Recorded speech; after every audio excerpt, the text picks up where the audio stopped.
حضرت عبداللہ شاہ غازی کا مزار کراچی شہر کی قدیم ترین نشانی ہے جس پر سندھ کے شہریوں کو فخر ہے۔ گزشتہ 1300 سال سے کراچی کو کسی سمندری طوفان نے نقصان نہیں پہنچایا اور اس کا سبب اس سید ہی کی ذات مبارک ہے۔ عباسی دور میں جب عبداللہ شاہ غازی یہاں تشریف لائے تو آپ کی آمد پر یہاں کے مقامی لوگوں نے خوش آمدید کہا اور سادات کی ایک شخصیت کو اپنے درمیان پا کر بہت عزت اور احترام کا اظہار کیا۔ آپ 12 برس تک اسلام کی تبلیغ میں سرگردہ رہے اور مقامی آبادی کے سینکڑوں لوگوں کو مشرف با اسلام کیا۔ عبداللہ شاہ غازی 98 ہجری میں مدینہ منورہ میں پیدا ہوئے۔ آپ کی تعلیم و تربیت آپ کے والد حضرت سید محمد نفس زکیہ کے زیر سایہ انجام پائی۔ حضرت نفس زکیہ کا شمار اکابر سادات اور محدثین میں ہوتا ہے۔ ابھی حضرت عبداللہ شاہ غازی تعلیم حاصل کر ہی رہے تھے کہ اس وقت بنو امیہ کی حکومت آخری ہچکیاں لینے لگی اور پورا ملک انتشار کا شکار ہو گیا۔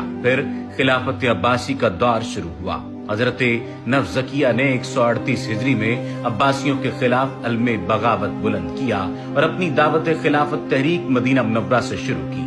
اہل سنت کے اماموں امام ابو حنیفہ اور امام مالک نے بھی آپ کی تحریک کا بھرپور ساتھ دیا، جس کی پاداش میں عباسی گورنر نے امام مالک کو کوڑے لگوائے۔ ان حالات میں تحریک کی حکمت عملی کے پیش نظر حضرت سید محمد نفس زکیہ نے اپنے بھائی ابراہیم کو بصرہ روانہ کیا، جبکہ حضرت عبداللہ شاہ غازی کو سندھ جانے کا حکم دیا۔ حضرت عبداللہ شاہ غازی عراق سے ہوتے ہوئے سندھ کی جانب روانہ ہوئے اور بجائے جنگ و جدل کے سندھ میں تبلیغ اسلام شروع کر دی۔ آپ لگ بھگ 12 سال تک تبلیغ اسلام میں مصروف عمل رہے اور ہزاروں کی تعداد میں لوگوں کو مشرف با اسلام کیا۔ آپ سندھ میں گھوڑوں کے تاجر کی حیثیت سے داخل ہوئے تھے، لیکن اس پردے میں اسلام اور مودت اہل بیت علیہ السلام کو پھیلانے کا کام انجام دے رہے تھے، لہٰذا سندھ کے عوام میں آپ کو بڑی تعظیم کی نگاہ سے دیکھا جاتا تھا اور آپ کو بے پناہ مقبولیت حاصل تھی جو آج تک قائم ہے۔ حضرت عبداللہ شاہ غازی سندھ میں داخل ہونے والے پہلے سادات، بزرگ اور مبلغ تھے۔ آپ کی مقبولیت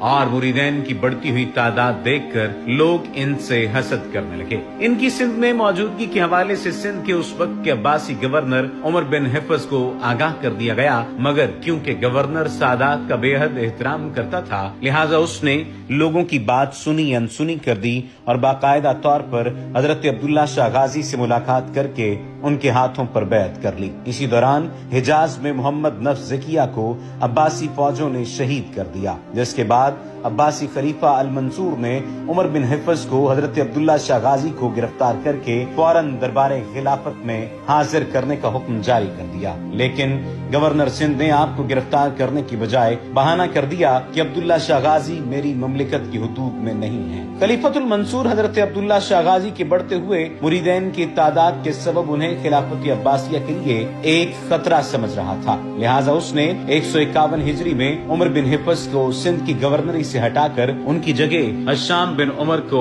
گورنر مقرر کر دیا اور نئے گورنر کو حکم دیا کہ حضرت عبداللہ شاہ غازی کو گرفتار کر کے بغداد بھیجے۔ ہوا یوں کہ نیا گورنر بھی سادات کا شیدائی نکلا، لہٰذا اس نے بھی حضرت عبداللہ شاہ غازی کی گرفتاری سے اجتناب برتا۔ حضرت عبداللہ شاہ غازی کے ساتھیوں نے پہاڑی چوٹی کو اپنا مسکن بنایا اور اسی پہاڑی چوٹی پر سکونت پذیر ہو گئے۔ بھوک اور پیاس کے عالم میں آپ کے مریدین انتہائی پریشان تھے، دور دور تک میٹھے پانی کا کوئی بندوبست نہیں تھا۔ ایسے میں حضرت عبداللہ شاہ غازی کے ایک ساتھی کو خواب میں بشارت ہوئی کہ اللہ تبارک و تعالیٰ نے تمہاری مشکل حل فرما دی ہے اور تمہارے لیے پہاڑی سے پینے کے پانی کا چشمہ جاری کر دیا ہے۔ مریدین جب فجر کی نماز کے بعد پہاڑی سے نیچے اترے تو نیچے پانی کا ایک چشمہ ابل رہا تھا۔ مریدین نے سیر ہو کر کھارے پانی کے درمیان معجزاتی طور پر ابلنے والے میٹھے چشمے سے سیر ہو کر پانی پیا اور بہت عرصے تک اسی چوٹی پر مقیم رہے۔ سندھیوں کے دل کی زمین میں سب سے پہلے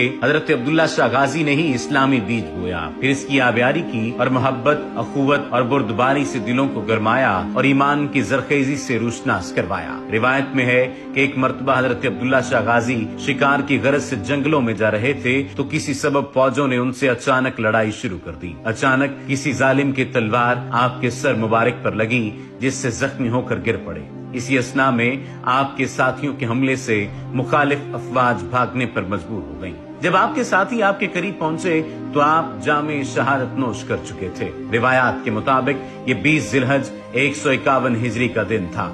دیگر روایات میں مذکور ہے کہ عباسی خلیفہ ابو جعفر منصور کو جب خبر پہنچی کہ سندھ کا گورنر عبداللہ شاہ غازی کا مرید ہو گیا ہے تو اس نے حشام بن عمر ثعلبی کو ان کا تعاقب کرنے کے لیے سندھ روانہ کیا، جہاں حشام کے بھائی اور ان کے درمیان قتال ہوا، جس کے نتیجے میں عبداللہ شاہ غازی شہید ہوئے اور ان کے ساتھی اس علاقے میں بکھر گئے۔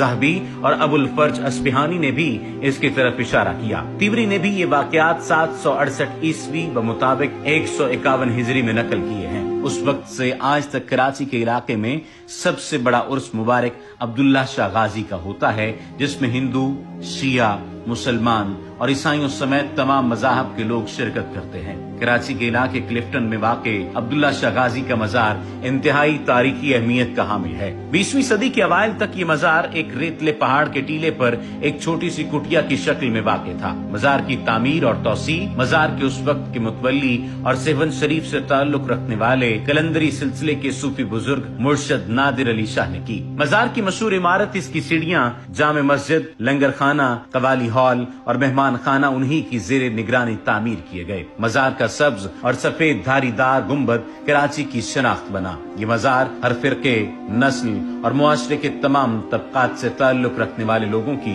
توجہ کا مرکز ہے۔ لنگر کا 2 وقت مفت کھانا اور قوالی مزار کی سرگرمیوں کا لازمی حصہ قرار پائیں۔ عرصہ دراز تک درگاہ کے انتظامات مرشد نادر علی شاہ کے زیر نگرانی چلتے رہے۔ سن 1962 میں محکمہ اوقاف نے مزار کا انتظامی کنٹرول سنبھالا۔ حضرت عبداللہ شاہ غازی کی سب سے بڑی کرامت سمندر کے قریب مزار کے نیچے میٹھے پانی کا چشمہ ہے، جو آپ کی چلہ گاہ میں بھی موجود ہے۔ لوگ دور دور سے آتے ہیں اور یہ پانی پی کر شفا یاب ہوتے ہیں۔ آپ کے مزار پر آنے والے زائرین میں ہر عقیدے کے افراد شامل ہوتے ہیں۔ زائرین کا کہنا ہے کہ انہیں یہاں آ کر دل کو تقویت ملتی ہے اور مرادیں پوری ہوتی ہیں۔ زائرین عبداللہ شاہ غازی کے عرس مبارک میں شرکت کے لیے جوک در جوک آتے ہیں اور ان کا کہنا ہے کہ انہیں عبداللہ شاہ غازی کے مزار اقدس پر آ کر دلی سکون ملتا ہے۔ یقیناً سالہ سال سے آنے والے ان زائرین کی باتیں سچ ہوں گی، لیکن حضرت عبداللہ شاہ غازی کا جو سب سے بڑا کارنامہ ہے وہ سندھ میں دین اسلام کی آبیاری کرنا ہے، کیونکہ اگر وہ سندھ نہ آتے تو شاید سندھ میں اسلام بھی دیر سے پہنچتا۔ مزار مبارک کے باہر روزانہ سینکڑوں کی تعداد میں آنے والے زائرین کی جانب سے بانٹے جانے والے لنگر سے وہ غریب غربا 3 وقت کی روٹی اپنے پورے خاندان کے ساتھ کھاتے ہیں کہ جو ایک وقت روٹی کھانے کی استطاعت بھی نہیں رکھتے، جبکہ یہ سلسلہ سینکڑوں سال سے اب تک جاری ہے۔ سید زادے کے چاہنے والوں میں حکمراں طبقے کے علاوہ بڑے بڑے صنعتکار، سیاستدان اور تاجر شامل ہیں۔ ایسے ہی چاہنے والوں میں ایک شخص ملک ریاض بھی شامل ہے، جس نے حال ہی میں اس مزار مبارک کو جدید طرز تعمیر سے ہم آہنگ کیا۔ اس تعمیر سے جہاں مزار کی خوبصورتی میں بے انتہا اضافہ ہوا، وہیں زائرین کی سہولت کے لیے مزار کو مزید کشادہ بھی کیا گیا ہے، جس سے زائرین مستفید ہو سکیں گے۔ جہاں سادات کے چاہنے والوں کی کمی نہیں، وہیں ان سے بغض رکھنے والے بھی بے شمار ہیں۔